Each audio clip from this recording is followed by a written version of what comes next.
the talk, and we'll never fall below. I do my hair talk, check my nails. Baby, how you feeling?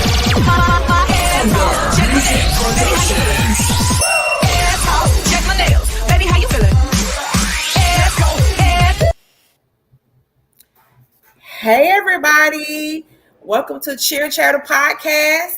I am Q. Okay. Anisha. Oh, I'm Shara. And we are in season 3, episode 2.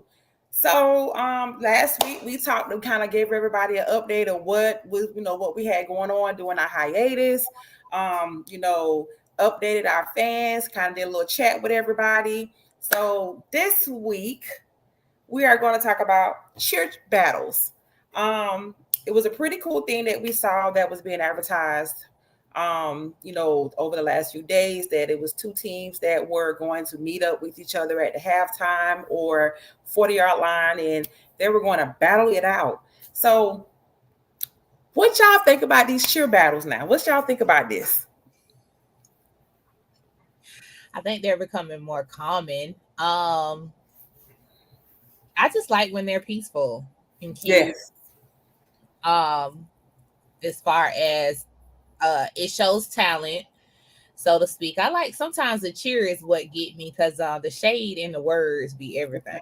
The shade in the words, and it's a real play on words sometimes, so to speak. So I do like them. I see that they are becoming more popular, so to speak. So it does bring more attention to the cheer world as far as cheer battles is concerned. And that's what I was gonna say. Like, I think the cheer battles are a hype up. Like, everybody's in tune. Everybody like a good beef. Even though the cheer battles are not necessarily beef, but everybody like a good beef, and that's what it seemed like. But I remember back when we were cheering, "Hello" was our cheer battle, because ours used to be deadly. When I say deadly, they was deadly. But last night, what we noticed was not just the hello, it was actually a cheer battle that happened. And you see them like on movies like Bring It Home, and you see it like on the college level. You see it in other places, but now we're starting to see it at home on the updated level. So I think it's pretty cool.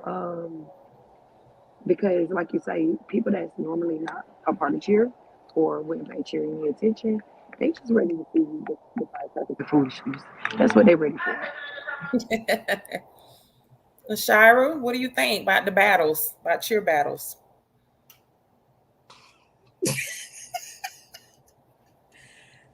No comment. I love them though. No, I'm asking you, what do you think about cheer battles? Not about that one particular one, Not but the particular one, but yeah, in general. overall, what are your thoughts about cheer battles? That's the best part of cheerleading. I think I will say this. The only takeaway that I will give concerning these cheer battles is maybe slowing, like it's so fast that you really can't grasp what they're saying. The wording is so fast. It's like, and it's like, wait, I missed something. I missed something up in there before you did the So that's the only thing I would tell you is my takeaway is, it's so fast that I can't grasp the shade. I can't grasp the wording, the creativity. I do definitely think that cheer battles and how it's being done now, especially with those, the ones that I've seen, the HBCUs, Stomp and Shakes, and the high schoolers that do the Stomp and Shake. Although I'm not a fan of Stomp and Shake, I do like the fact when the 2 teams meet, it's kind of like, oh, snap. Oh, you do get hyped. You do get, excited, because you do want to see, what the teams are going to bring. And, the fact that you can sit back and be like, oh, they won. Keep it clean, keep it classy. That's the good part, the fun parts of the cheer battles. Sometimes I always hope they stay positive. That's one thing I would always want, that they stay positive, because sometimes I do realize that they can go left. because sometimes teenagers and kids don't have a real understanding of the cheer battles. Like they know they're doing them. I just hope that coaches are explaining to them that it's just a friendly battle, so to speak, and it doesn't go beyond that point. To a point to where it turns ugly or it gets out of hand, so to speak. I have seen that happen as well. Um, but that's my only. I just be wanting to understand the words sometimes. It's like, Listen, I remember watching the video with I want to say it was Howard and Hampton at a basketball game, mhm, and one of the girls like kept going over the half court, and it got a little reckless, but mm, it still didn't turn into like a whole fight. Like correct. it was just like real rowdy. And if y'all been watching, y'all know I hate some shapes. I hate it with a passion. But I was like, oh shoot, okay. But what's gonna happen next? And I wonder like if I know at HBCU level, these girls are mainly grown, so they know how to kind of balance their emotions and stuff like that much better. But I wonder, like, if these people, actually talk outside of that and they be like, yeah, girl, y'all did that. Or, Yeah, because I know they do it like in other sports like football, basketball, track. But I wonder if, at that level they're doing it for cheer. Because if it is, I think that is so cool that you almost got into a whole lot of fight, but it was just looked at as a friendly battle. Mm-hmm. Yeah. absolutely, definitely. But to go off what you were saying, Kamisha, I don't think like, and I correct me if I'm wrong, people in the outside world, but a lot of times with even the Optimist cheer beefs and the high school cheer beefs, it's not the coaches, it's not the kids, it's the people on the outside. It's the fans that have no idea of the relationships of the people that are on those teams, whether it's the coaching staffs, or the cheerleaders themselves. Because I know that, like for instance, all of us cheer for Dillard, and we always kind of had like a little friendly rivalry beef with Ely, but we would actually have real friends on those teams. Correct. But when it was time to actually go to competition or go to a game, we weren't friends that day. Mm-mm. So I We ain't like, talking today. yeah, we're not talking at all today. Matter of fact, we might not talk this week. Hello. But when it's over, we don't talk our trash, but we still love each other the same. Mm-hmm. So it to me, it'd be more so the outside people that have absolutely no idea what's going on. Yeah. And I think that's something that we all kind of agree on when it comes to anything to do with whether it's cheerleading, football, basketball, whatever sport it is, it's always the outsiders, the fans, the people who probably that's their favorite team or their favorite school that keeps up or that starts up the mess, that keeps up the mess, that kind of just taints the event itself. A good old friendly, petty, little messy, shady, cheer battle ain't never hurt nobody. You Absolutely. know, ain't never hurt nobody. And it's definitely good for the sport to a certain extent where, you get to see the creativity. You get to see the what's about to happen. It's exciting. It's like, I don't want to say games, but it's like when back in the day when somebody getting ready to fight, you're like, oh, they finna, you kind of get a little crunk a little bit, but it's a cheer battle, so it's not gonna go to fists or no blows or nothing like. But you got two teams who are passionate about their team, their mascot or whatever, they squad. And it's like squad up, let's go. Meet me on the 40, meet me on the 50, meet me at the half court line, meet me That's how wherever. that Squad up. basketball season always used to have more cheer battles than anything else. Because you be throwing shade and messing with the basketball players on the court. So then they because that was Ishi's thing back I in high had a name for everybody school. She of had the a opposing rival team. everybody. She was shading every player that hit the court. And there was And she most of them I knew was so personally. mad talk about their players. It was crazy. It was terrible. Yeah. But it never got like out of hand because they knew who we were, we knew who they were, and we would get on the phone later and laugh about it. It literally, and she would talk about our players. Our players weren't off limits either, And wasn't. but that would get the other cheerleaders riled up. Definitely, Yeah, like we could talk about them, but y'all can't. exactly. That's That's what it exactly was. how it went. Yeah. So So, I But I know one. think I think those cheer battles bring the sports part of cheer to spirit cheer. of course, I So agree. I think that pay is attention also to. what makes it so great because now with us having comp and that being the sports part of cheer, the spirit kids usually kind of get pushed to the side a little bit, but those battles make them sporty. Mhm. Now I wonder, do they do this on the high school level when it comes to football season? You know, when they do head to heads, is it like is it intended for it to be, like practice, or is it intended where it's kind of you put the competitiveness in cheerleading? Because cheerleading is so subjective. Um, having a fan input on which team was better is fun for the sport. So Mhm. what do y'all think about that? But don't we have head to heads now in Broward? Like, isn't that what they were trying last year? Well, that's what they were supposed to be, from my understanding. They're supposed to be head to head, where you have a clear winner of who wins that particular competition. Again, there's nothing, to do with, of course, it's like a practice round. What's the word I'm looking for? It's like a A practice, dry run, like a dry a run, run through.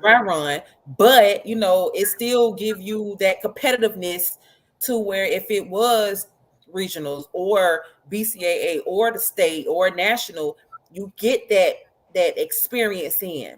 Mhm. I think a common thing that we all have talked about and we all agree that some of the head to heads are watered down. It's like it's almost like an open practice for some teams. Like they just only show up to just kind of get some, I wouldn't even say critique or feedback, because some of the judges are actual coaches on other high school teams or some volunteers that, hey, I'm just so happy to still be at the school and no problem, I'll judge, this competition. So you're not really getting true feedback from, true judges. You're just getting feedback from people that just was available to judge. So I would love to see the head-to-heads in Broward County, because I don't know how the other counties are doing them, but I would love to see the head-to-head when it comes to Broward County to be a little bit more competitive, to give more feedback so that these teams can actually prepare. They get the feedback and they can actually prepare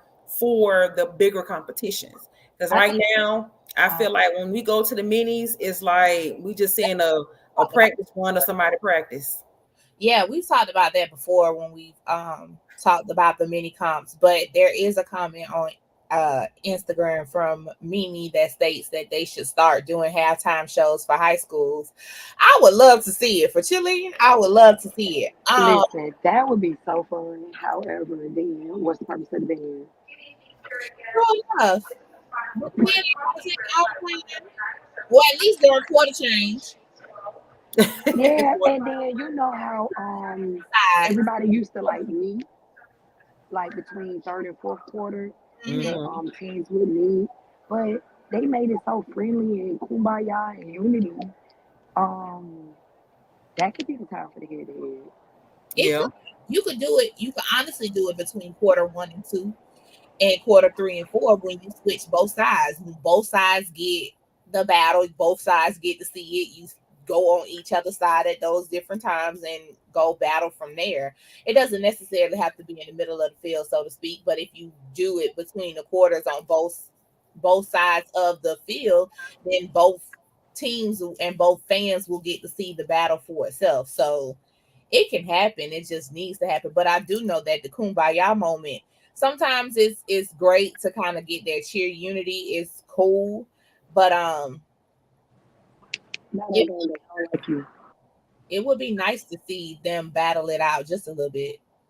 Mimi commented on Instagram. So From my understanding, the minis are not judged as Really? seriously as maybe the bigger competitions, such as It the can because WNBA. they're not certified judges.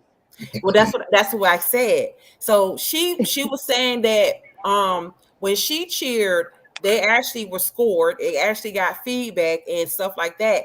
It's definitely not the same. Because if that was the case, there's a lot of teams that had the same routine, they would have changed the routine based, well, they should have changed the routine based on the feedback. So I don't know if the feedback is actually legit. I don't know, because you don't even hear them say who got first place, what No, was the scores. You don't hear them do any of that. It's kind of like I said, it's like a dry run, or it's almost like you're looking at their how they would practice if they were at their own school. my only But even when Mimi cheered, like it wasn't certified judges that were judging. It was just people that were more into cheer, where they were closer to what a real judge would say. But those people aren't around anymore because, well, I'm not saying because cheer has changed because I don't know a lot of people around, but they're older now and they've kind of gone on to live their lives. So we don't have those people around to judge that are giving real, honest, true feedback that a team could actually use moving forward. The people who are at those meetings who are judging now are just not well versed in the sport enough to give a but at a true score. but at the same time, you don't really get to see the full routine either, which is another thing That because too. at some point it's like you really don't get real feedback until you go to regionals, and I think that's absolutely insane It's because you actually too late.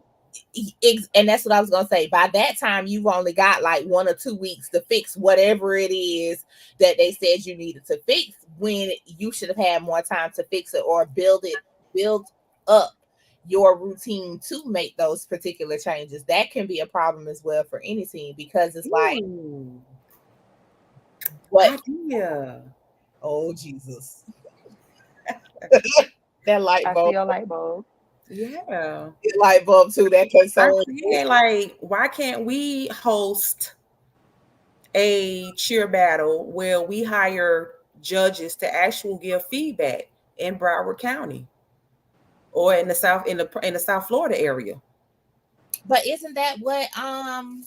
Well, it's not a cheer That's battle. what Chase the State does. They actually have UCA judges, but I think that competition is a invite only competition, and it's in Bartow area. So in the South Florida area, I don't know any schools that will have a competition where they actually get feedback. Now, I do remember last season, West Broward, from my understanding, one of their competitions that we actually did media for, Yeah, that competition, they had certified UCA judges present to give feedback.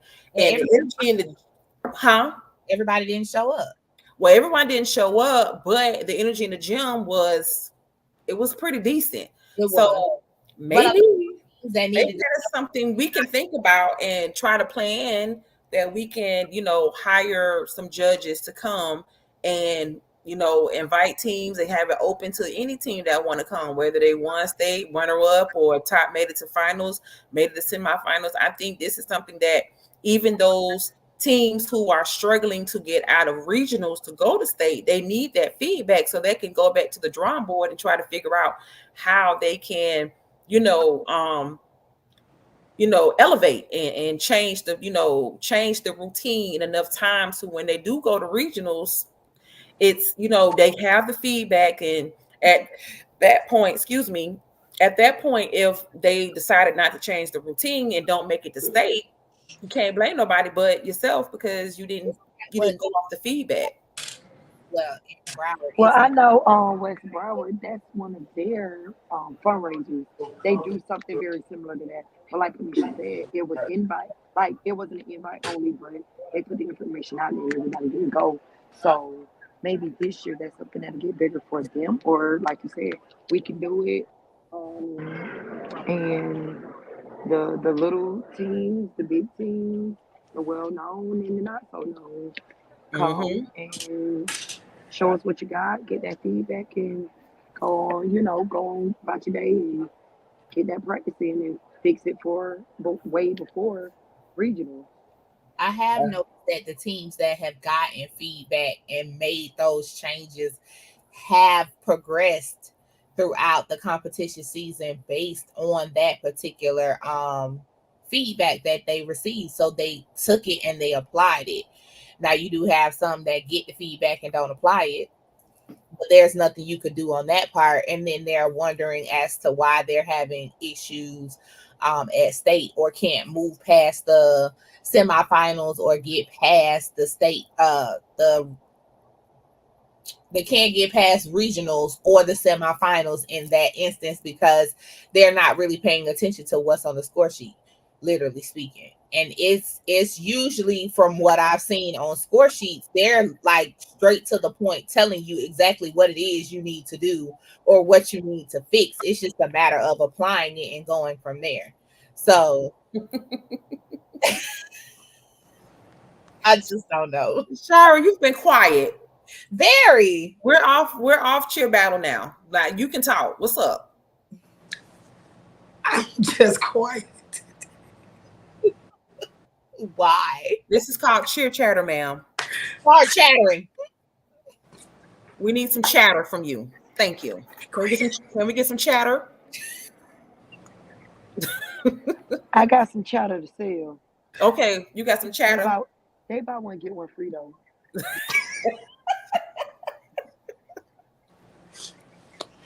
Where is everybody? Yo, we only got one person watching us. Where is everybody? We need y'all. Whoever is ghost watching, we need y'all to go ahead and let us know what you think about cheer battles. Okay, what's the one person that is watching? What you think about cheer battles? Can give us a heads up. What would you like to see as far as cheer concerned? Because we got, Hernando co-ed cheer joint, Mimi Kool-Aid, right? I mean, Cool A said, right. That Bay B _ joint, Juliet Catrice, Leave Me Alone. Okay, I ain't gonna say that, but yeah. They joined Wellington cheer joint. So we got all these people that joined, but it's what's going on? Wellington. I'll say, go ahead. I was watching them early on. With those Listen, somebody as a flyers, as flyers. Somebody on Instagram ain't leave me alone, chat. I need to steal that. Yeah. And where you watching from? Are you watching on YouTube? Are you watching on Facebook? Are you watching, on Instagram? Let us know where you're watching from and what are your comments or what are your thoughts about cheer battles?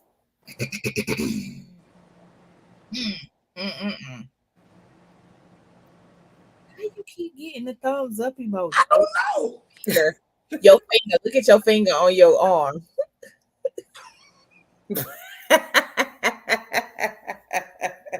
Do it again, Sade. That's it right there, cause that right arm keep putting that thumb right on up in the camera. I don't think that was it. It was, cause as soon as she put it down, it's when she moved her hand from her arm with that finger like that, and she did the thumbs up. Do it again, Sade. Let's see. I don't know. See, I gave me fireworks. Fireworks. Now you got fireworks. I don't know. I don't know.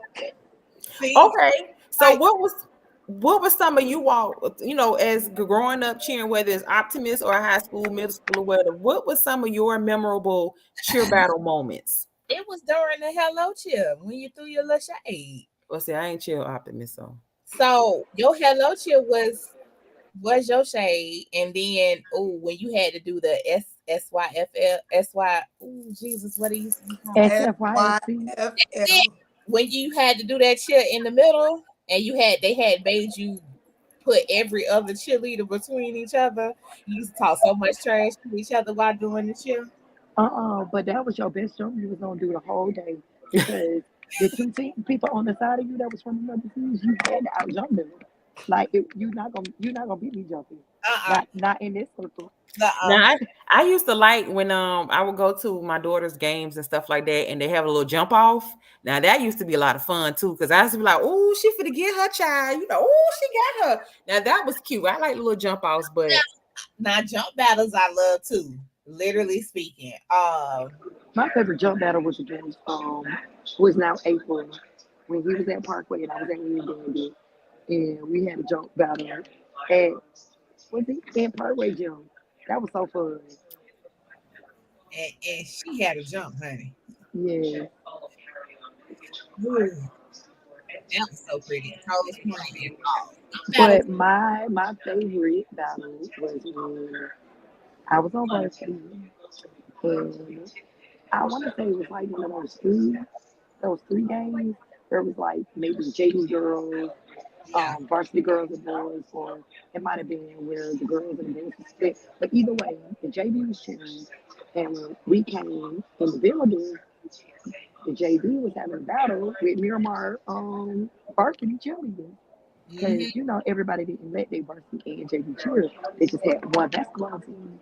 So our JV cheerleaders was in a battle with them. And when we walked in the gym and realized they was in a battle, oh, baby, we was waiting till I gave we put them book ass down and got them stands and got behind that JV and we I was on carried JV that year. on. I We remember that. carried I was all the on way JV on. that year. And then when JV was done, we kept going and we messed with them people the whole game. Them people was really mad. Like really, really mad. I remember that. I Definitely. I think remember that. I think my most memorable one was when we went to Board Anderson. It was my junior year, so this was my first year on varsity. Was it hot in And the end too? I'm of sorry. course, it's always hot in there. But we had just walked in and JV, I think it was like third quarter of the JV boys game. So of course we walk up the stairs and then whatever. So BA's JV going back and forth. So now it's varsity time, switch over. We cheering. Of course, it's by I think we was probably like 25, 28 deep that year. And loud. I'm talking about like we was drowning out the referee whistle. We was just loud and obnoxious for no reason. Y'all had And reasons. huh? Y'all had very good reasons. Well, it was uncalled for. We was a bit much at that time, but I just remember we were like, okay, it's how you had the seconds and the full minute timeout. So we 30-second BA timeout. yeah. So BA goes out in a minute timeout or 2 minute timeout, whatever. And I don't know. We decided to go out there and do our own. We wanted to go out there too and do our own chant, child. So while they was performing their chant, we ran out there and started performing our own chant, like in the middle of them doing their chant. And when I say in the middle, I mean like we integrated in their lines, in their formation. Oh my. Y'all It was was obnoxious. yeah, it was on call for. Y'all wanted to fight. That's what that Yeah. sounded like. Well, no, because we was cool with everybody. It's We them were nights, your we team. definitely was cool with everybody, so it wasn't an issue. It was just like I said, we were being obnoxious, and it was uncalled for. We got in trouble with that, but hey, one get in trouble, we all gonna get in trouble. Mm. Shout out to that 96, 97. Y'all were horrible. The stories, honey. No, ma'am. No, ma'am. So I will say in the comments, hi, Ruben. We see you. And Mimi says, I think it would be really cool to have an adult cheer battle. We would need to see high in some big Don't heads. be modest either, Mimi. Talking about she gonna have a little immodest emoji. Don't be modest, boo. I would love an adult cheer battle, but just have my. I already know who's gonna win though. Is that really a question? If we doing by schools, I already know who's gonna win. Who? How would we do the adult cheer battle though? Would it be safe? We would solicit teams and say, "Hey, you get your team. They have to be alumni, and between this, you can do between this years or whatever, and come up with your best routine and meet me on the court, meet me on the mat." Interesting battle. But we already know who's gonna take the W, so we ain't really stressing. That's what I said. Like That's if we absolutely. go by schools, I already know who's gonna win. Yeah, it's gonna be a no brainer. Who are you looking for?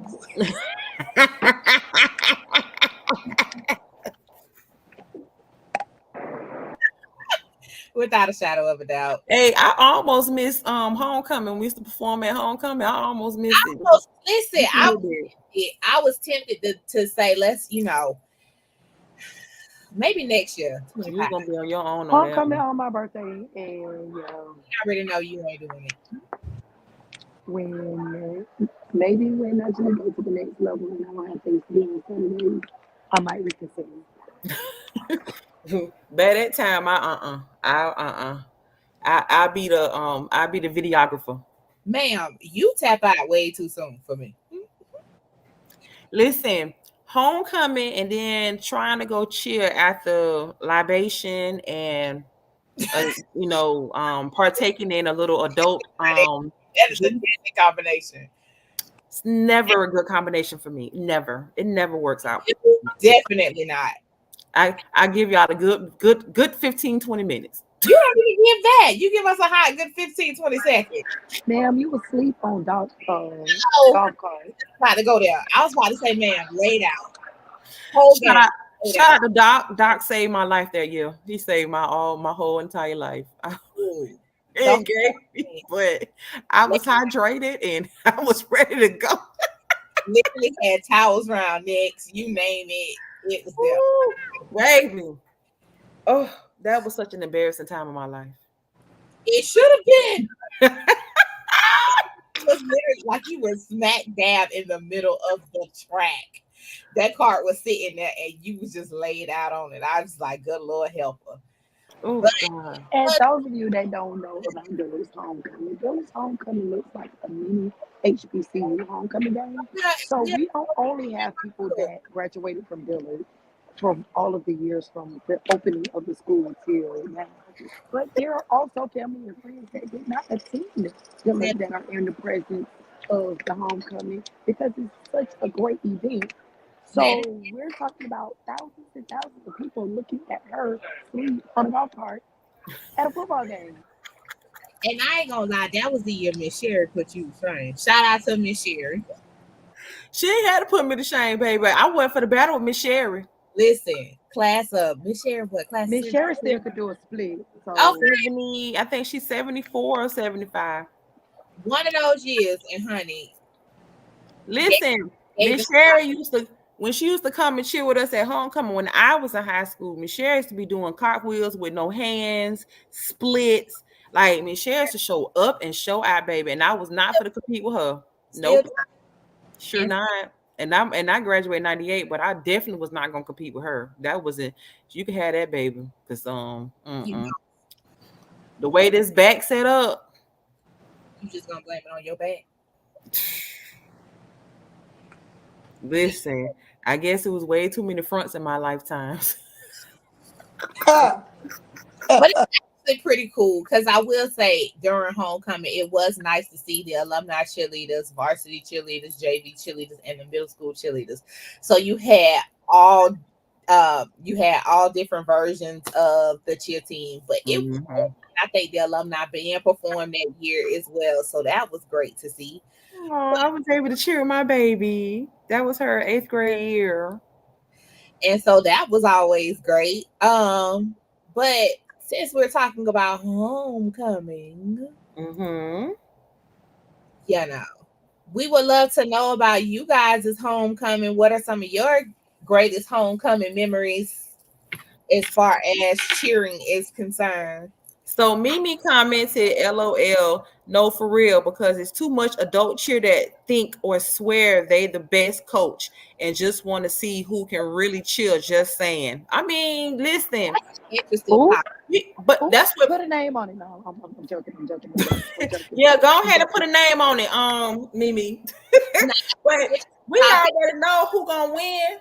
We already know that. Because that has been said as well. With the fact of it's interesting how some people have never cheered before but swear their coaches, so to speak. But I have to go against that because look at Marcia Pender. Marcia Pender was a cheerleader and she is the most winning coach. The most winning coach of the entire state of Florida. Not women, not men, all of them in the entire state of Florida. So I don't think you have to have done it to be knowledgeable about it. But I think you have to humble yourself and, just coach it and don't try to make it seem like you was out there doing it.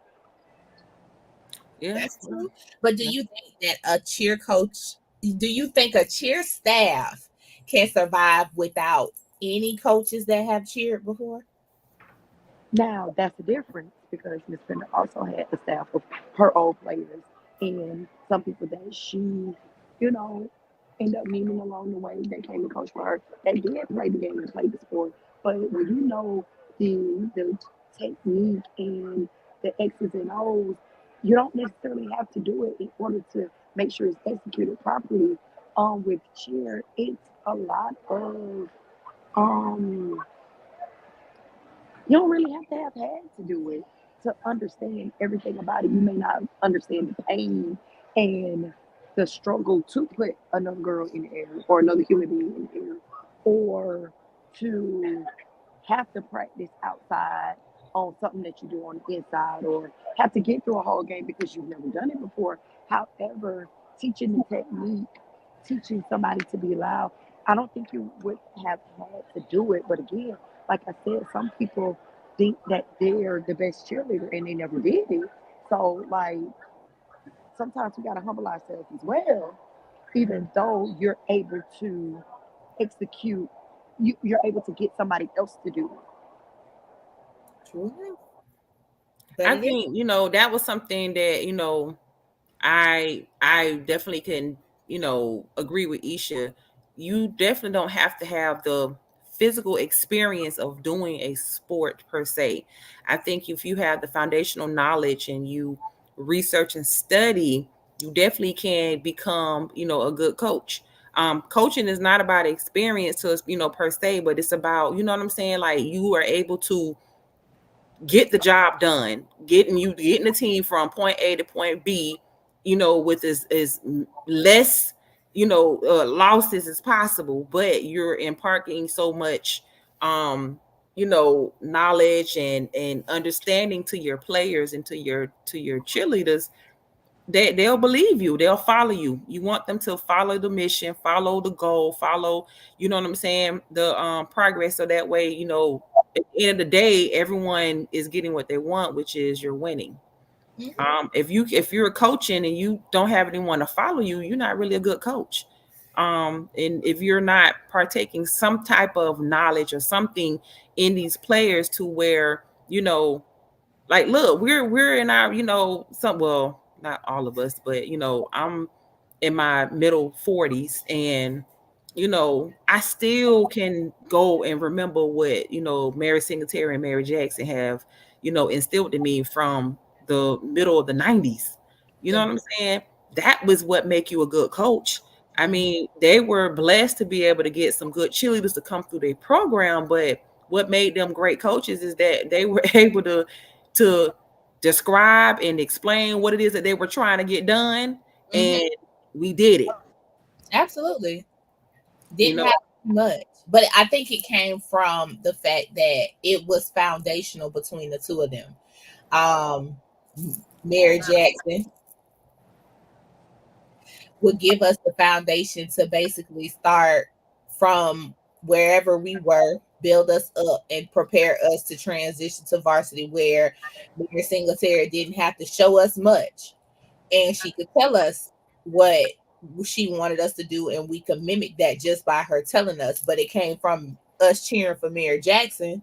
That basically they fed off of each other, and I always thought that they were a great dynamic team for that, because Miss Jackson would give us the basics, and then by the time we moved up to varsity, we was ready to go, yeah. so to speak. So what are you all thinking about, like the state of cheer now when it comes to those foundations? When it comes to like motions, when it comes to, jumps, and when it comes to just, the basic cheer fundamentals.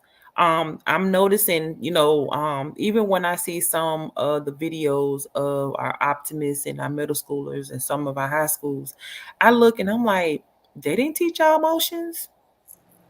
They didn't teach y'all the correct way how to, start, get You, in the middle of and land. Like they're not teaching this anymore.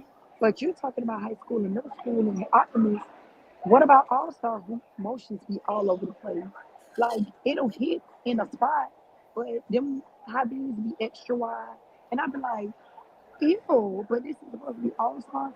Like I think people are getting away from motions and only focusing on stunting, and And that I showmanship. don't like. Yeah, the showmanship and stunting, and that I don't like because motions are a very crucial and critical part of cheer. It But makes us. It gets the. It makes the. It makes it look clean. It makes it look put together. but And it does. It for me. Whenever I see one of the cheerleaders with their emotions like all over the place, it's like, well, what's and it stands out. So now my attention is gone from this amazing stun or this amazing sequence. Now I'm looking at this cheerleader with the busted high V. that kind of makes you think about what when it comes to judging exactly what are they focusing on. Are motions something that, because I don't even see motions on a score sheet like that anymore. Mm-mm. So therefore, has cheerleading got watered down to a point to where you're just focusing on showmanship, routine, and stunting to the point where none of that other stuff matters. But to somebody who has a what we always say cheer eye, um, it can kind of turn you away, like, oh, that is just not cute. But at the same time, the judges are really not even paying attention to it and just focusing on what they're doing at the moment. And as long as they execute is the word that they use frequently. As long as they execute what they're doing, that's all that matters. How did we get to that point?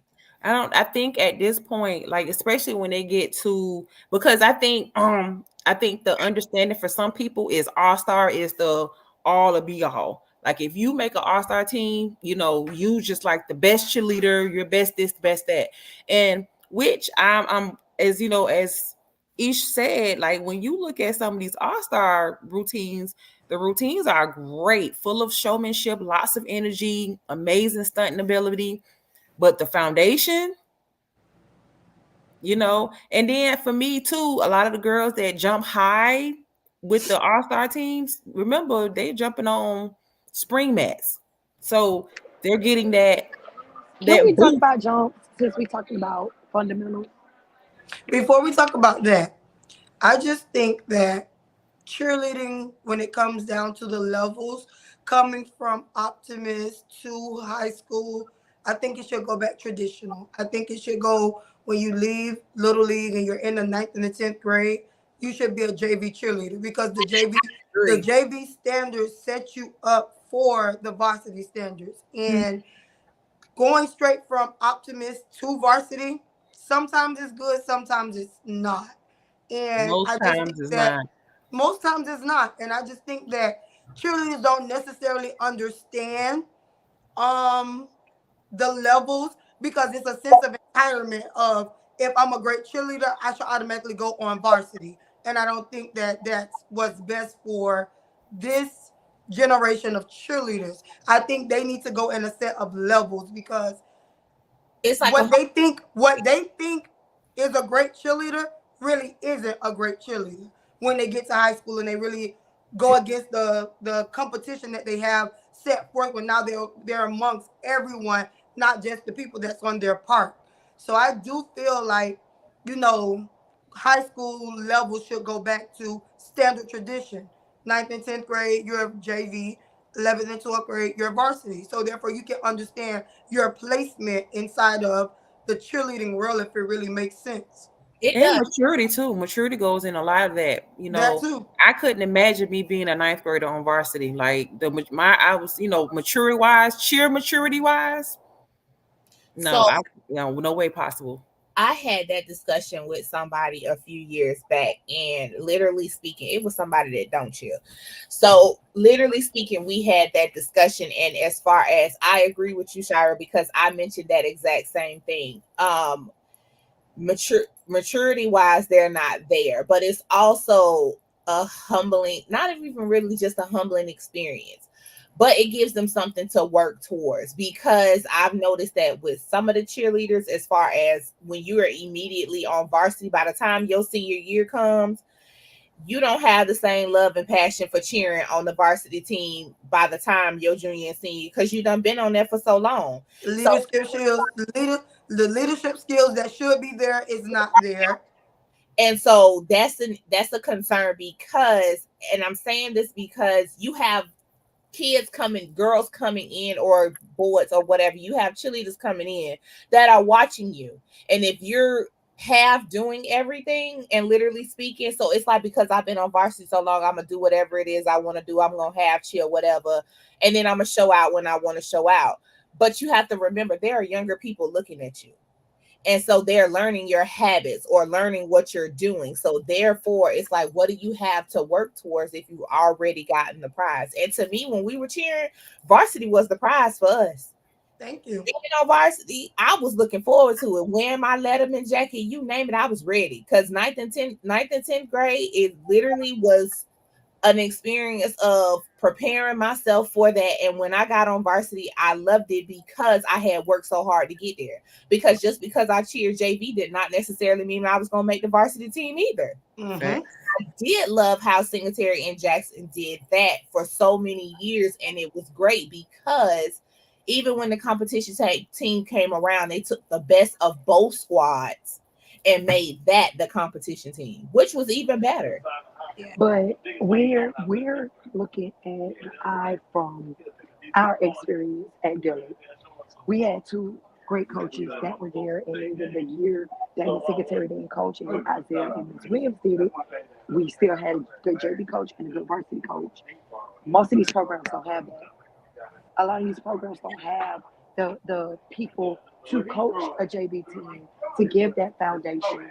So because they don't have that, you kind of don't have a choice but to put those better cheerleaders on their varsity team and let the rest kind of be on JV, because you don't want your good cheerleaders learning bad habits from coaches that are not of caliber.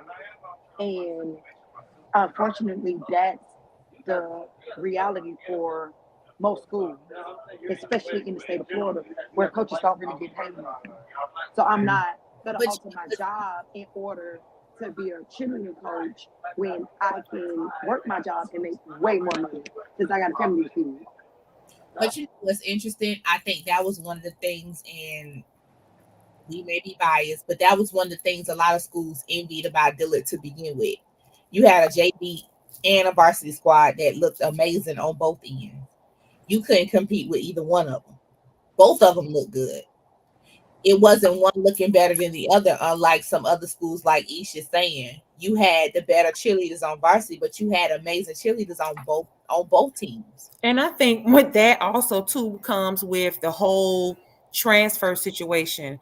A lot of the students, a lot of the kids who are attending some of these schools are not their traditional students.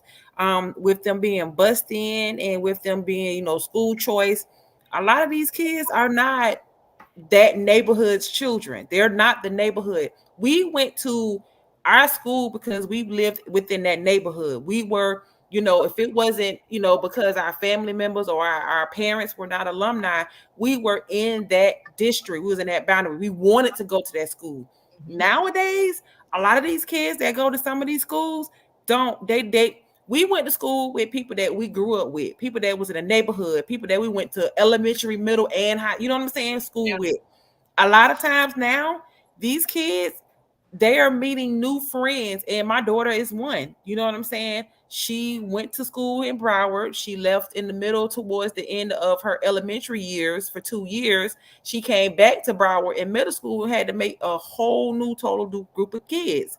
So a lot of these teams, and it's not just cheerleading that's being affected by this. It's other sports that's being affected by that, with the whole transfer portal thing, or with the not transfer portal, but with the whole transferring thing. There is no loyalty to the school anymore. It's the loyalty to the coach, or the loyalty to you chasing a ring, or the loyalty to you just getting your stats up so that way you can get seen by recruiters, by those particular college recruiters and stuff like that. So a lot of these kids are not going to their neighborhood school, which it sucks because we can sit here and talk about our high school cheer days all day long, and these girls would never ever have the experience that we had. They would never be able to talk about, literally having the same coach all these 4 years, and you having the same team members that you cheered from JV and you cheered on varsity with. They will never have that experience. They will never be able to say that because a lot of these schools don't have JV teams. They can't, one, they don't have enough students, and then two, like Isha said, the pay to coach in the state of Florida is depressing. It's embarrassing. As good as some of these teams are, I just saw on Instagram that a college coach, a high school coach in Texas is making like $200,000 a year.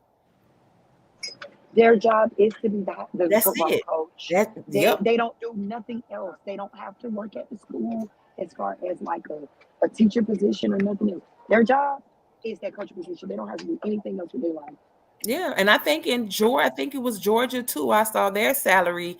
I think the highest paid high school coach in the state of Georgia, I think it's like I want to say if I remember, it was like $175,000 a year, if not maybe more. I can't remember, but they're getting paid in Texas and in Georgia, and it'll be pretty interesting if we were to look up the salaries for cheerleading because I know Texas is a pretty big cheer state. They Competition that is on my to-do list. Yeah, so Texas really they bring it when it comes to competitive cheerleading. So I want to see what the salary is for those high school cheer competitive coaches in the state of Texas and see, what that is. But I think that if the state of Florida was to change how they pay their coaches, a lot of the flip-flopping would definitely kind of slow down to a certain extent. But the cost of living down here is just suicidal. So I see why families up and leave. But the flip-flopping thing it's a little different. And the reason why I say that is because when we were growing up, you made a name for yourself where you were. A lot of the kids go to where the school has a name. There's a major difference. And I always tell some people, like, if you're as talented, literally speaking, and I'm not hating on anybody, but when you have talent, natural talent, you can make a name for yourself wherever you go. Because there's some kids that go to schools that literally have made a name for themselves with playing with the school that they are at. And if you make a name for yourself, the scouts will come where you are to watch you. You don't necessarily have to go. You don't necessarily have to go to a school, a ready-made school already to make a name for yourself. It just does not. And I want to say that because I noticed that, and I'm going to use our nephew as an example. Najee played for Dillard since 9th grade. Hell, 8th grade. But literally moved up to varsity by the middle of 9th grade. But literally, no, he never played JV.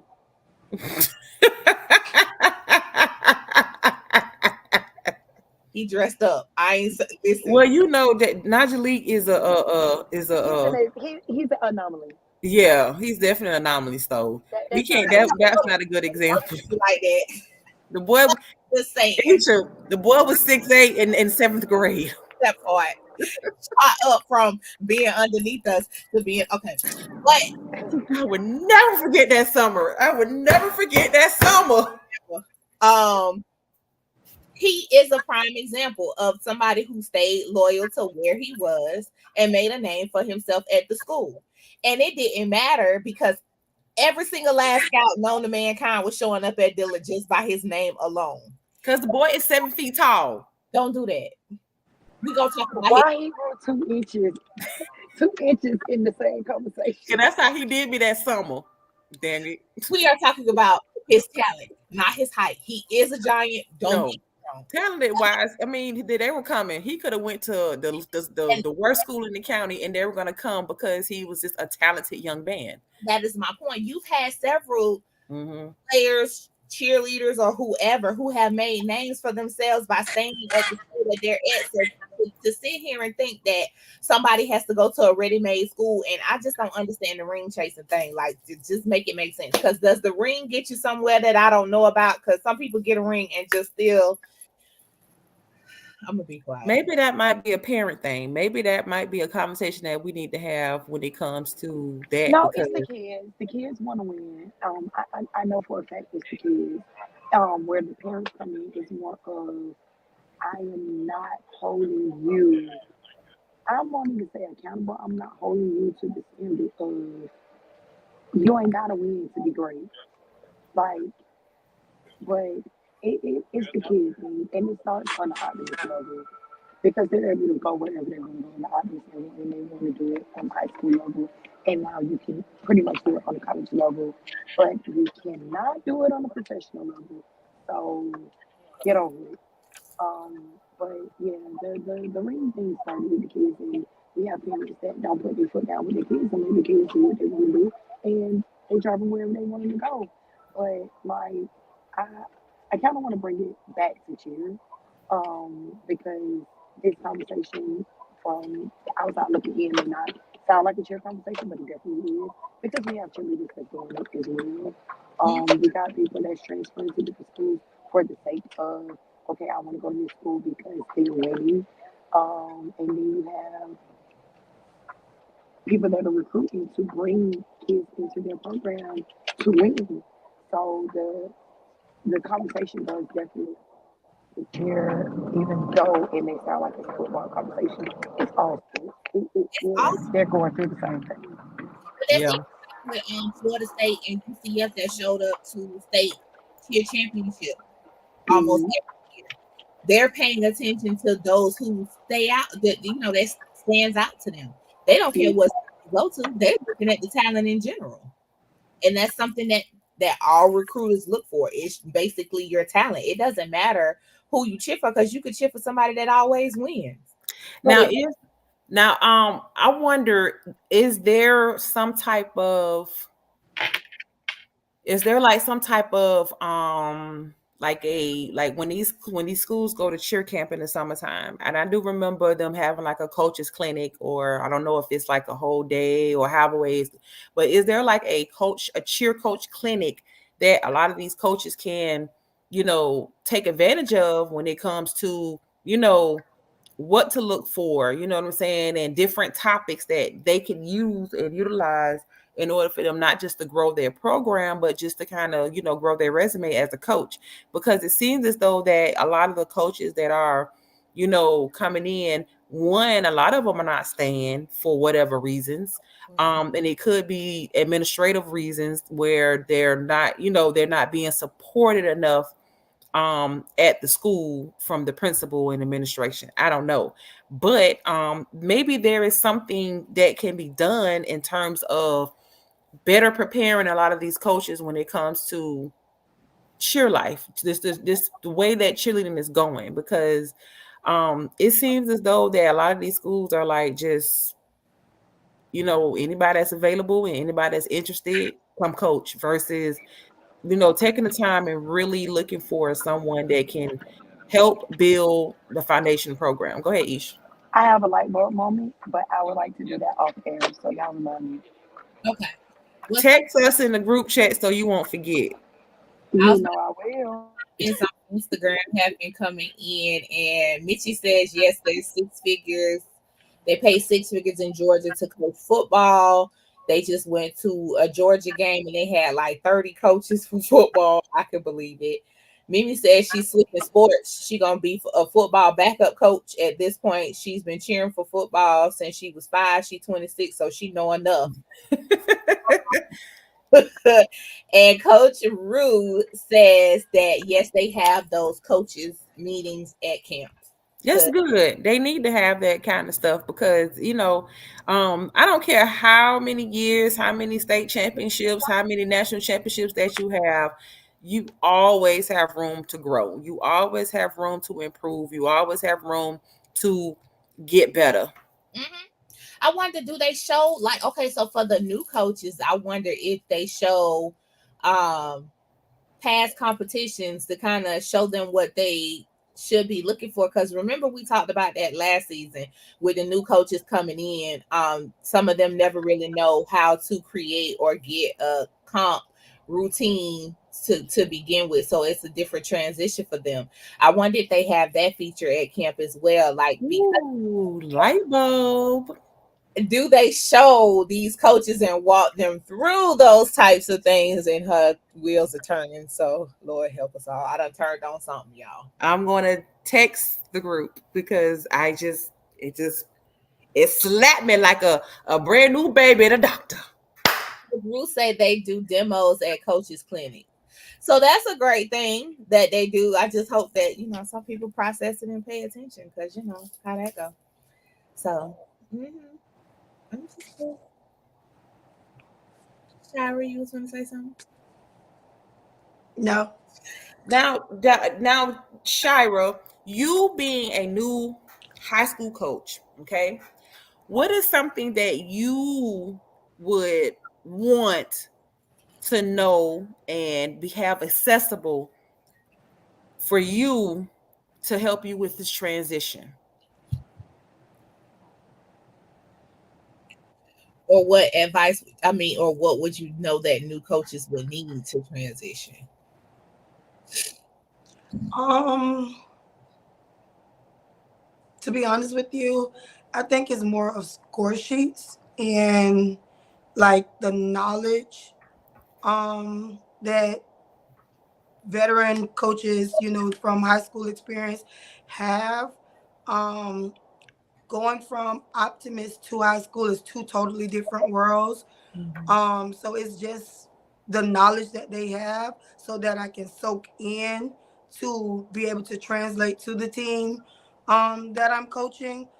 Um, Are the Basically, score sheets different? In a not in a sense, yes, but then in a sense, no. The only thing that I've seen really is like different is that there's no baskets on the score sheet, which I'm totally okay with because I hate baskets at this point. So you guys can do those in Optimus. Yes, Okay. yes. They pride themselves on baskets and Optimus. Is there a Um, reason for that?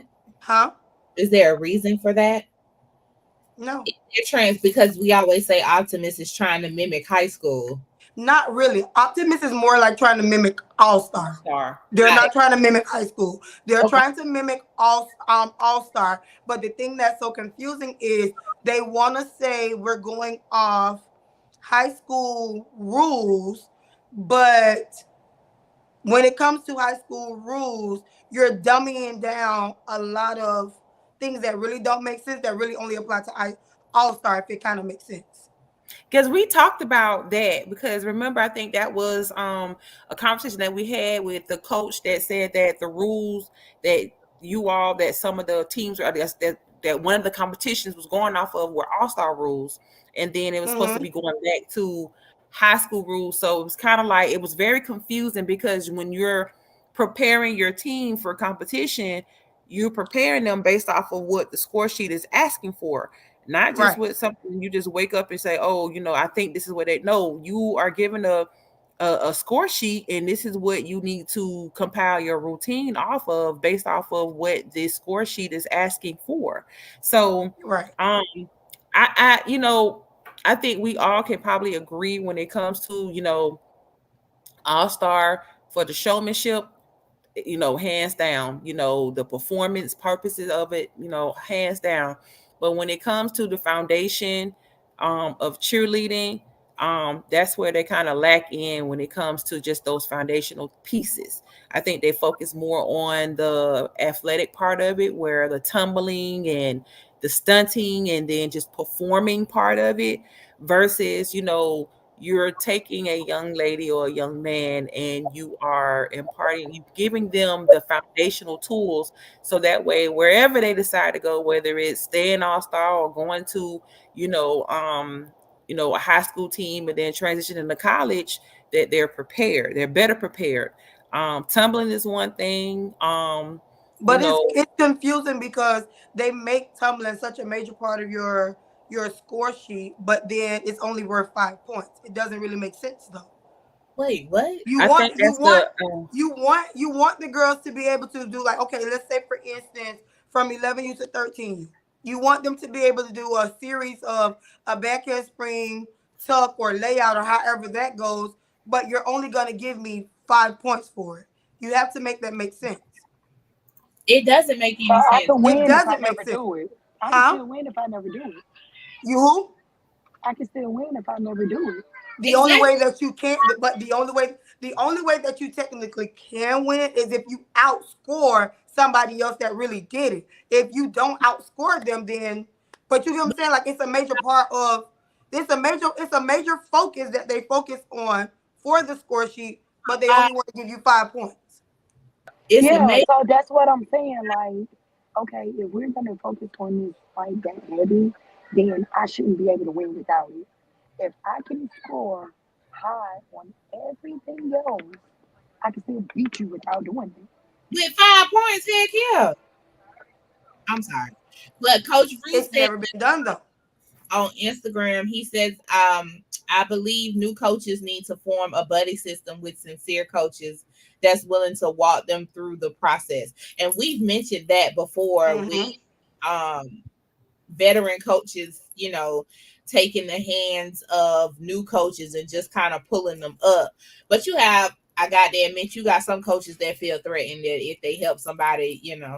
Well, here's the thing. I remember when I coached in high school. I remember going to the coaches meeting for cheerleading, and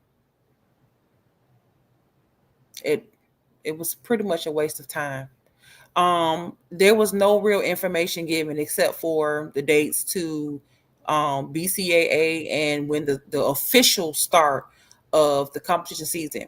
Other than that, there was no, coaches clinic. There was no, this is what the score sheet would look like. None of that. I literally had to just go on the FHSAA website and just read, get rule books, read, try to figure things out because there was no one to, I could reach out to say, hey, where should I start? You know what I'm saying? Yeah, I have cheer experience, but when it comes to competitive cheerleading experience, I didn't have that. So I needed that type of support to figure out where should I go. Who can I talk to where should I start when it comes to doing X, Y, and Z? Yeah, I could look at videos all day, but being able to talk to someone who has the experience as a competitive coach, that would have been amazing. And I Yeah, think, it can would with the help. county, I think that they should, at this point, knowing that Broward County has improved tremendously when it comes to competitive cheerleading, I think they need to put a better focus on better preparing the programs and coaches when it comes to that. I don't even know But if they they don't do that for any sport. They what don't happened? do that for any sport. They don't do that for any sport, is what They're she said. right. The meetings that they have as a county are informational meetings as far as they can.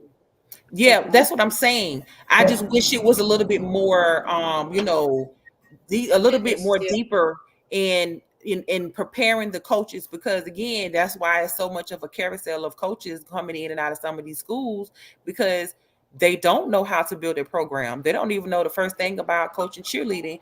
I'm So, finna cut you off because I gotta go.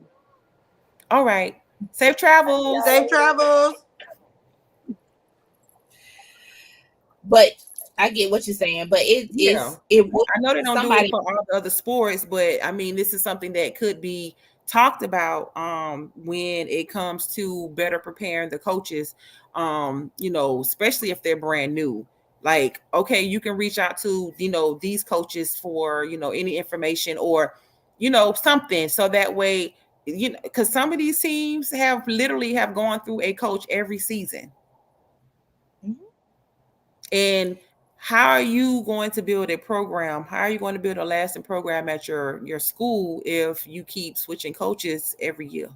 So, what do you think is the hold, not really the hold up, but what do you think is the hold back from helping new coaches, so to speak? Because I slightly have my theory, but I would love to know you guys' opinions as far as what do you think stops a coach from helping another coach with giving advice with building their programs. I would say competition.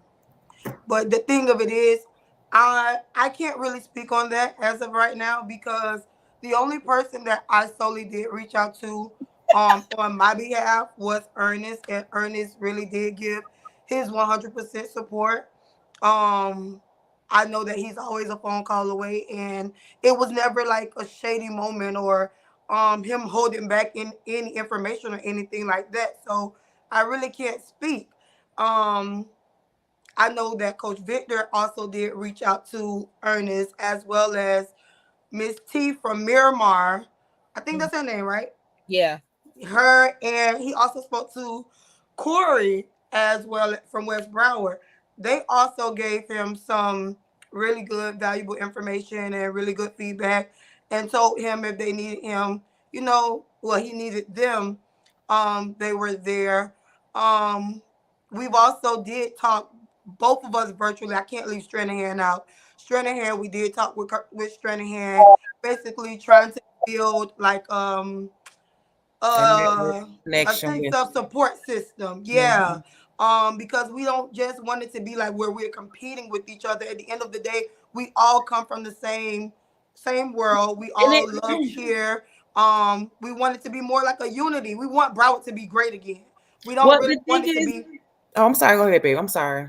No problem, go ahead. No. So what I'm saying is, I think what a lot of us may be on the outside looking in, and what we see is instead of it being a unity thing, it's kind of like I don't want to get too close because I'm competing against them. We're not saying for y'all to swap secrets in terms of, this what my team is doing, this what we're preparing for, but more so of more like friendly competition. You shouldn't be intimidated if another team is going to compete against you in the same category. At Right. this point, it should be a friendly competition. Whereas, yeah, I want to beat you because I want to win state or want to win regionals or want to go to nationals, but also too, you know, it's going to help me up my game because I'm competing against the best. You get what I'm Correct. saying? Correct. So, I love the fact that some of these programs have connected with other teams, not just in the county, but also out of the county, whether they're in the same division or whether they're not in the same division. Knowledge should be shared, Absolutely. because not only is it helping, you out, but it's also helping the sport out. Hmm. If you get what I'm saying. So this is how cheerleading continue to elevate, is when people are sharing knowledge. We ain't saying you need to, drop your routine. So some people, people gonna steal it regardless. People come to these competitions It to helps. record and steal just because. So if they can't do it how you do it, you don't have nothing to worry about. But nothing wrong with you sharing some information, especially for a new coach coming in who just needs some direction. But it also builds in general for for us to get what we've been asking for, a Mhm. real competition amongst the teams, and us not being able to determine who's going to win, so to speak, because everybody's routine is going to be different, because everybody's routine style is different. But helping one another, Broward used to dominate across the board when it came to cheerleading because you had so many amazing teams across the board.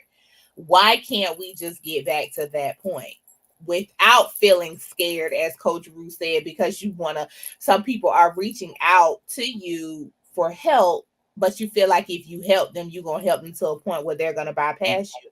But how can you call yourself the best if you don't compete against the best to begin with? Yeah, I think it's an opportunity for you to step your game up.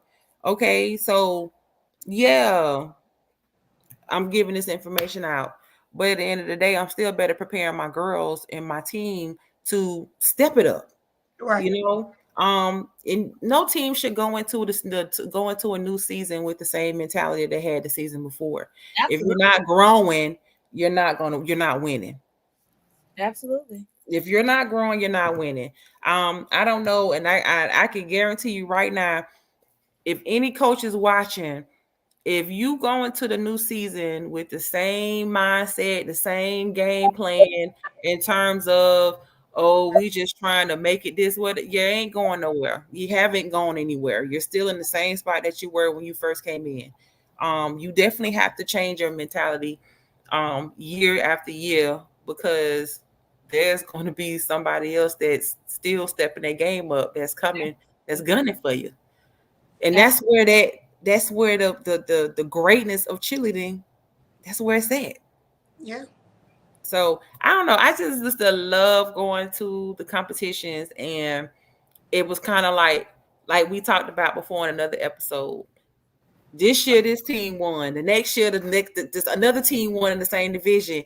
It's neck and neck. You don't know who gonna get it. You know what I'm saying? That excitement, that Last year, rush.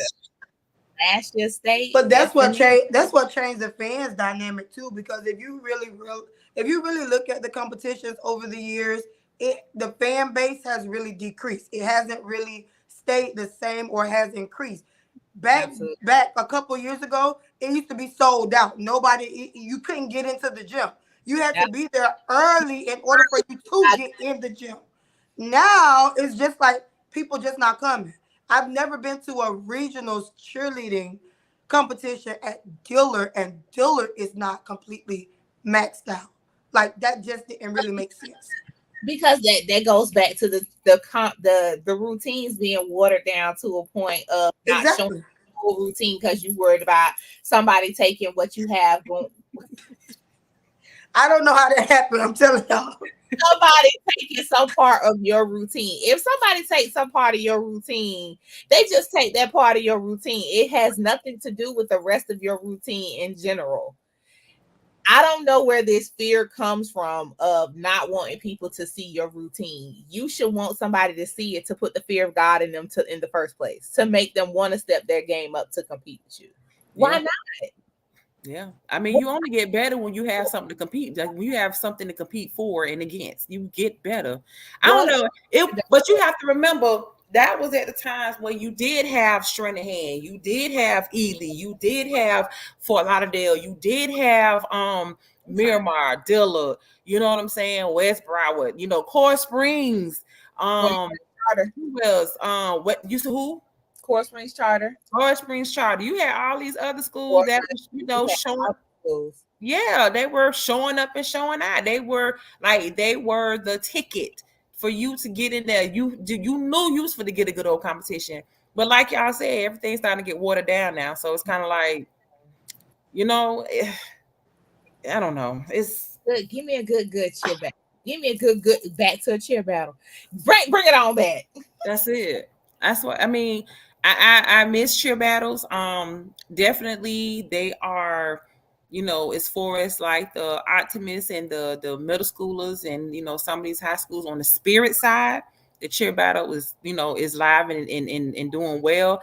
But when it comes to these competitions, like I really want to see these minis be mini competitions, not no dang on showcase or no open practice. I want it to get to a point where 7, 8. and you probably will get your fans up if you actually compete at these minis. It's kind of like, I don't know what everyone's scared about. Like if someone steal your routine, are they going to perform it better than you? Probably not. Point. Probably not. The chance of them outperforming you in your own routine is Slim to none. It's slim to none. And I don't know if it's something from a judge's perspective where if the judges see the same thing, which I would think that was just crazy, they'll see the same exact routine. Of course not. You're gonna put your own little spin on it. Do it. So, I want the minis to get back to what their intentions were, to be a mini competition. Just like the other sports, when they have their season, they don't do no practice, no dry run. You know what I'm saying? There should be, a breakdown district or whatever not for the different divisions, and they compete in, like, district championship. The BCAA should be the district championship. It should. That's it. You should be able to compete against, and not the same teams every week. You should be able to compete against. I don't know why they don't mix it up. This is weird to me. That's weird to me. Like, you shouldn't be competing against the same team every week. The same No. 3 teams every week. Switch that thing up. Yeah. It's enough teams in Broward to compete to switch it up. Yeah. I just don't understand why we. But then you got some coaches that don't want to compete with certain people. Like, I just don't understand that. Like, at the end of the day, it's not about you. It's about the kids, though. You can't call yourself the best if you're not competing against the best. I'm sorry, but you just can't. You can't.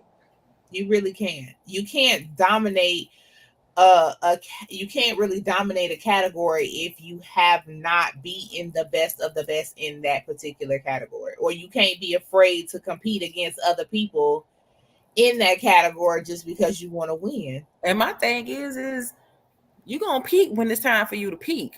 You're going to do what you're supposed to do. You're supposed to do that. When you get on the mat, you're supposed to leave it all on that mat. I just think sometimes some of these teams will water down their routine just to skate by, just to be able to get to regionals, just to be able to get to state, and then bam.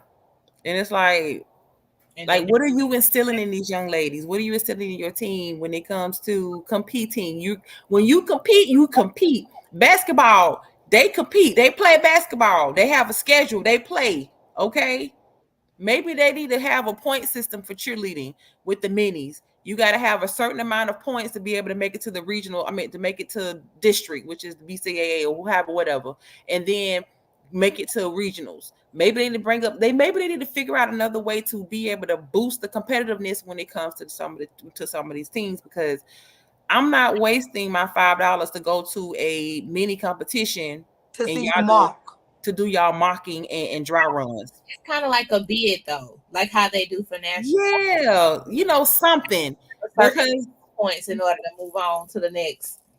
Yeah, and I think that would definitely, hopefully, that would up the competitiveness with this, because, like I said, you want to go to these minis to support, and because we love cheerleading so much, but at the same time, I work hard for my little $5. And I'm using my good gas to go.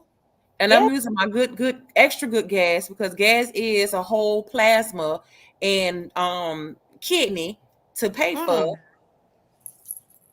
So all your plasma. See, I want to see something. Shake something. All your plasma and kidney is being sacrificed for gas now. So I'm not thrilled about going to these minis if y'all gonna be doing dry runs, mocking, and open practice. I want to see a competition, and I want to see some points, and I want to hear a place. Yeah, I want to see y'all at this point. Your season, you should be competing against people in your division.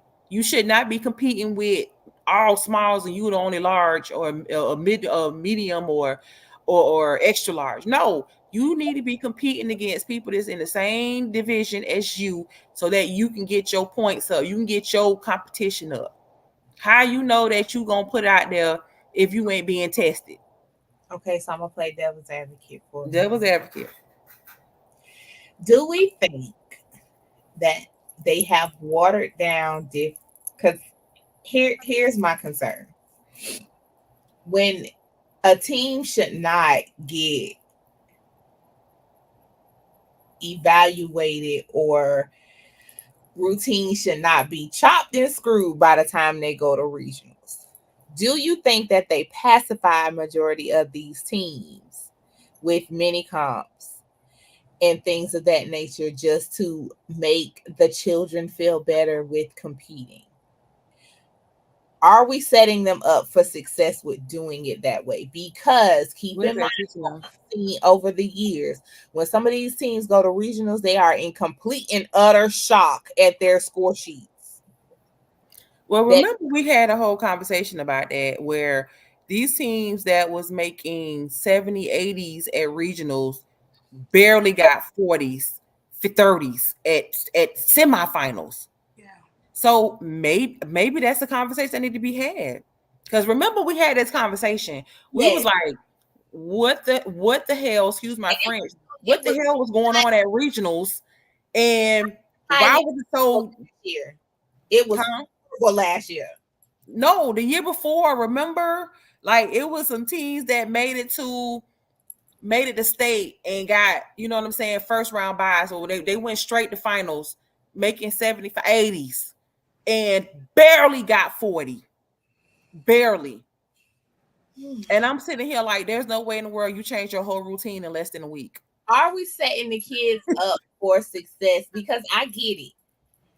It's hard to compete on the mat, but this is a sport that you chose to compete in. This is a sport you chose to participate in. So therefore, it's no different than the disappointment when a football team loses a game, or disappointment when a basketball team. Nobody pacifies the basketball team when they lose, or the football team. So my question You live is, to why compete again. are you cheerleading by not giving them the exposure in which they need, because they get chewed up and spit out at state? Okay. Let's see. Um, Adisa Jelani said, yes, I agree. I just don't understand it. And I've noticed that over the years, they went from, it's like you said with the mini comps, over the years we went from hearing points and placement to now not hearing anything at all. They get their score sheets and then they go home.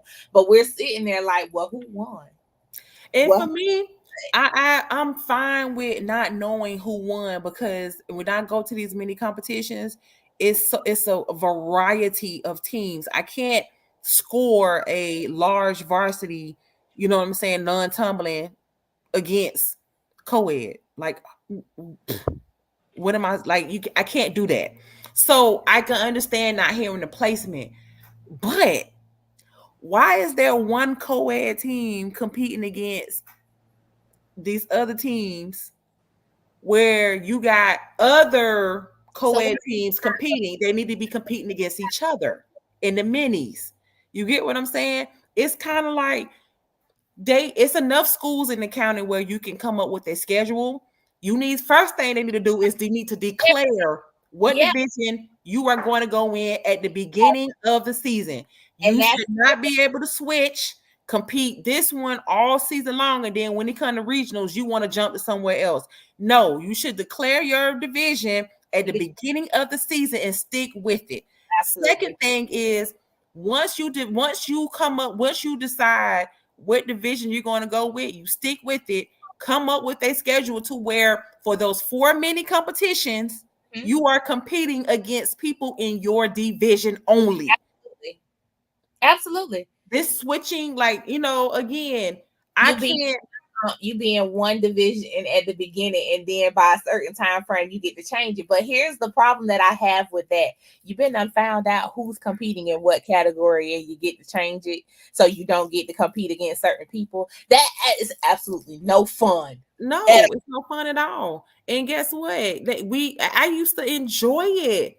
I want to go to a competition where I know that everyone that is competing today is in the same division. Okay. And I get to see some real competition. I don't want to wait till BCAA. And even BCAA has gotten watered down too, because a lot of these teams are still trying to figure out what division they want to go in until regionals. They got what, 2 weeks, 1 week before they go to regionals. So a lot of these teams are still putting fluff out there. I don't want to see fluff. I Yeah, paid my money. I paid my $7 to go to BCAA. I want to see a competition. but that goes back to the fact that they're putting their ears to the street to figure out who's competing and what. And I wish everybody keep whatever category you competing in. I wish you keep it a secret. and let us find out at regionals, because the moment that somebody else find out, that's when you get people switching.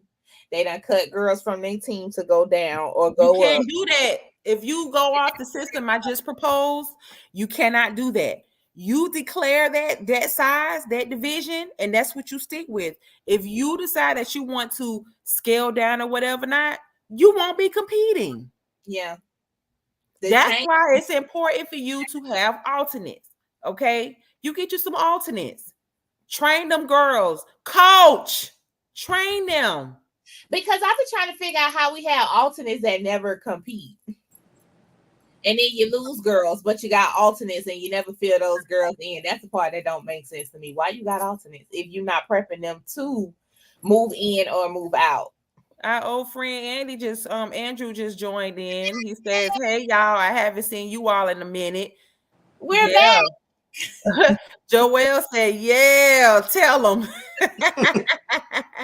Hi, Okay. Joel. Hey, Joelle.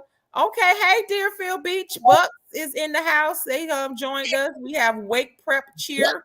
They have joined us. Hey, y'all. But yes, I think that.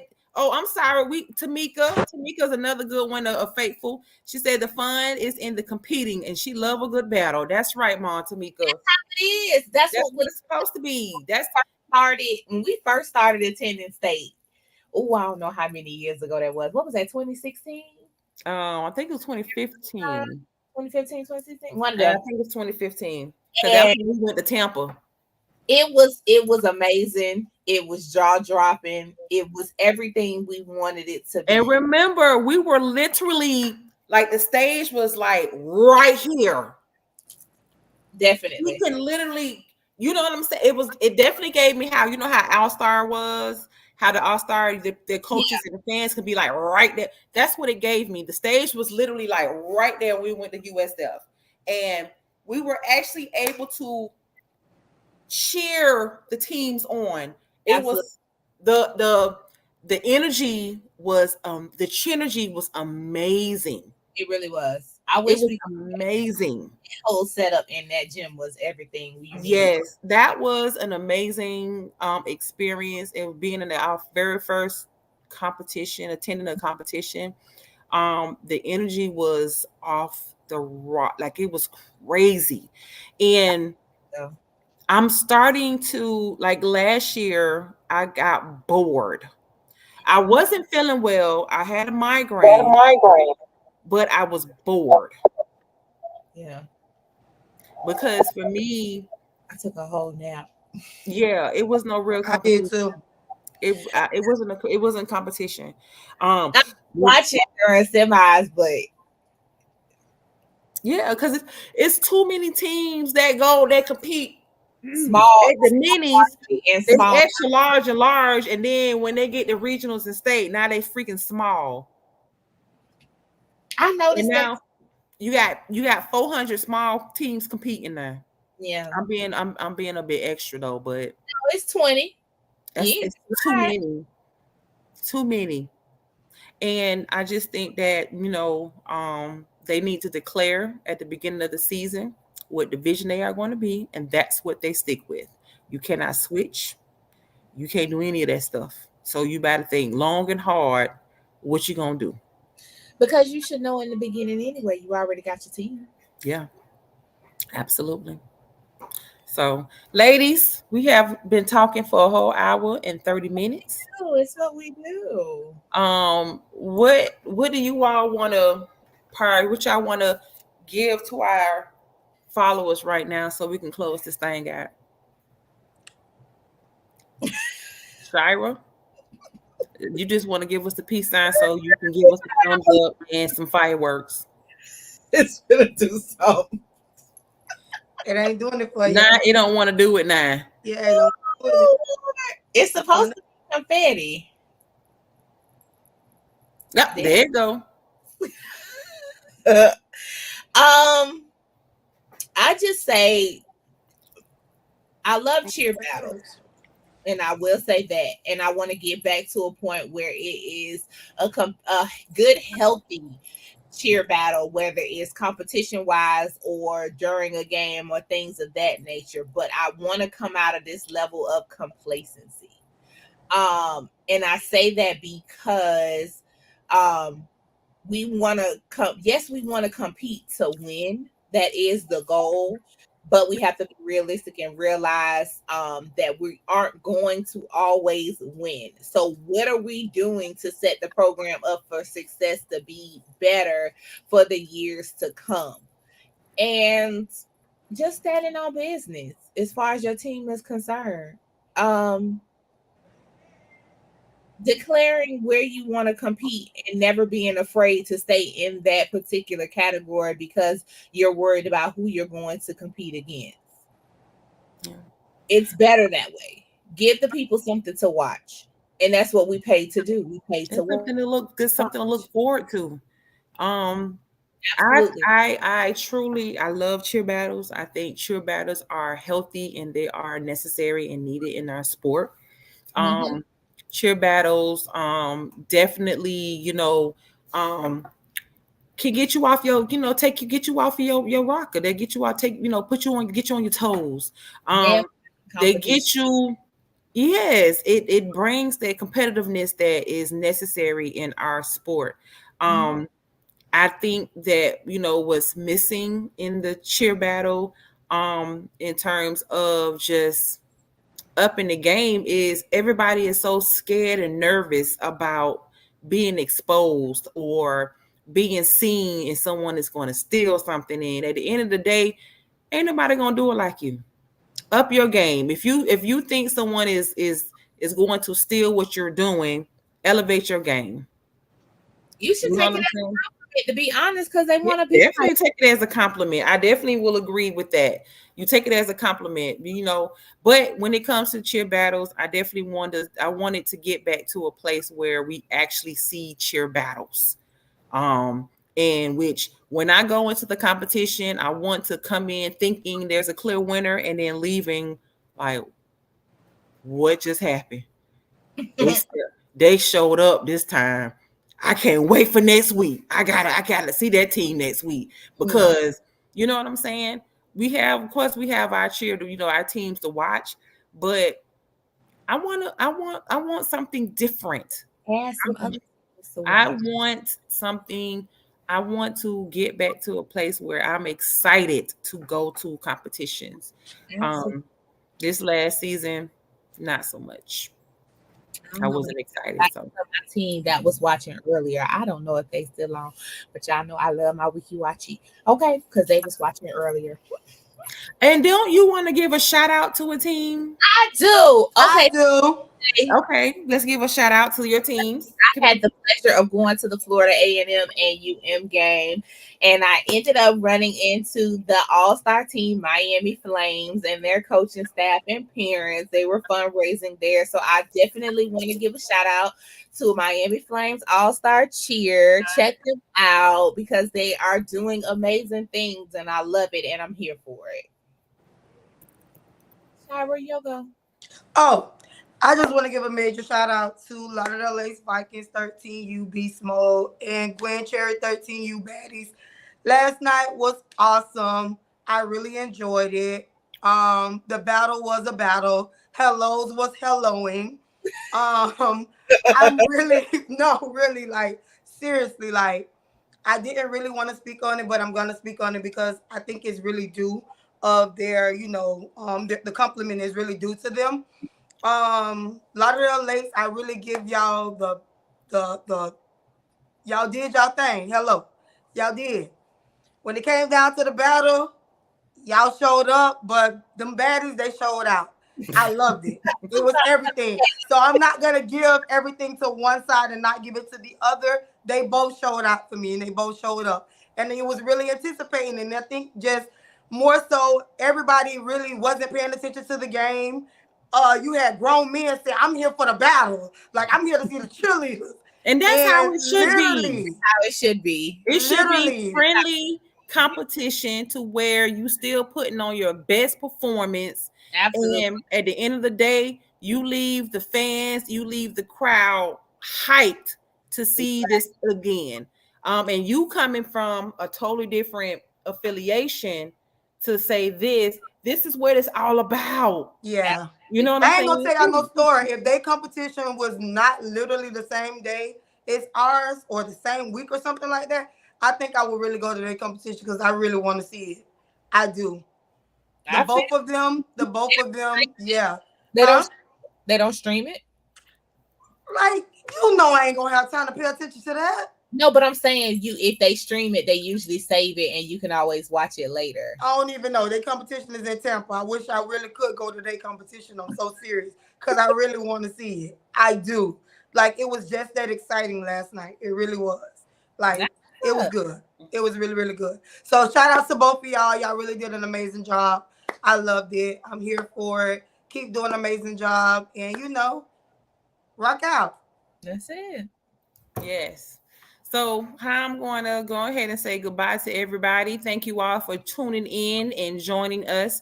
If you are a team, if you are coaches, if you are cheerleaders, and you want Cheer Chatter to interview you, we want to hear your cheer story. Absolutely. Okay. We want to hear what got you into cheerleading and what keeping you here in cheer, whether you are a cheerleader, coach, parents, if you are a fan, if you are a parent, a fan of cheer, we want to hear from you. Okay, hit us up and we would love to interview you. We would love to bring you on the show so we can find out your cheer story while I crack up laughing, joke around, have a good time. But just overall, we want to be able to share all things cheer to everybody that's looking and listening. So with that being said, Kay, Shira, cheerfully yours. We're gonna work on Shira talking more. Absolutely. Cause I'm sick of her aesthetic background. She just looked like a whole picture. She looked like a Zoom background. I was like, I want to say, Shira, blank so the people know you ain't sleep. I'm not. I really won't. I have nothing to say. Yeah. With the what? You supposed to chat with the I. That's it. Chatter. Start chattering. I don't want no dang. I just threw a party, okay? No, ma'am. We are going to work on Shira and her talking more because, like I said, I'm tired of her Zoom background. And her not saying nothing. So we're gonna work on her. I'm gonna put her on punishment and take her offline until she start talking. That's maybe this wasn't the topic I wanted to. You all topics, man. We can't pick and choose what topics. Hey. And you are neutral when it comes to everything. You're very neutral. I am. So at the end of the day, if you say something and you believe in that, you should be able to say it freely. And you already know we got your back. So I do.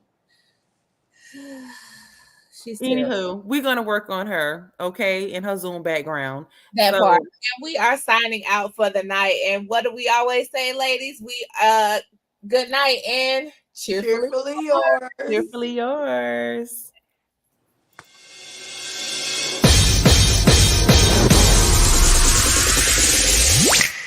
Do I have your attention? Do I have your attention? Do I have your attention? 3, 2, let's go! Ladies and gentlemen, welcome to the show. We're reaching for the top, and we'll never fall